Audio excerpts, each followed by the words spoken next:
Cordial saludo, estimado profesor. Este es el video presentación de la actividad de script de SQL. Bueno, entonces en primer lugar se requería la descarga y la instalación del gestor de base de datos MySQL Workbench. Una vez lo tuviéramos instalado, se solicitaba crear una base de datos que se llamaba prueba, que lo hacemos con la instrucción create database y el nombre de la base de datos, que en este caso es prueba.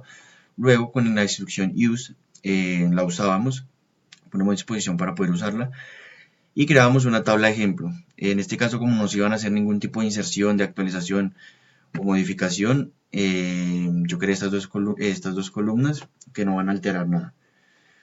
Y luego de eso, cuando ya teníamos la base de datos y la tabla, nos disponíamos a crear los usuarios. Entonces se solicitaba crear el usuario administrador y gerente con todos los privilegios. Pero entonces primero creábamos el usuario con esta instrucción que es create user, el nombre del usuario con el que va a acceder, identified by y entre comillas simples la contraseña con la que se va a acceder.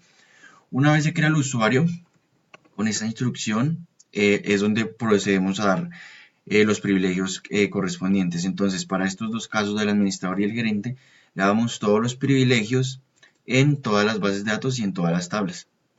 Con el asterisco ya el comodín lo tomaba para todas, con todas las opciones. Luego se solicitaba crear el usuario consulta, pero con una particularidad y era que solo podía hacer consultas en la base de datos prueba. Entonces acá en vez de darle todos los privilegios, solo le decíamos que lo iba a poner hacer select en la base de datos prueba en todas sus tablas. En este caso, pues solo tenemos una tabla, pero en caso de que se quedara otra tabla, él podía acceder a otra, con todas las opciones también. Y luego creamos el usuario consulta ejemplo y él sí podía hacer actualizaciones, consulta, insertar y eliminar en la base de datos prueba también. Una vez ya habíamos creado todos los usuarios, nos disponíamos a solo modificación de los privilegios.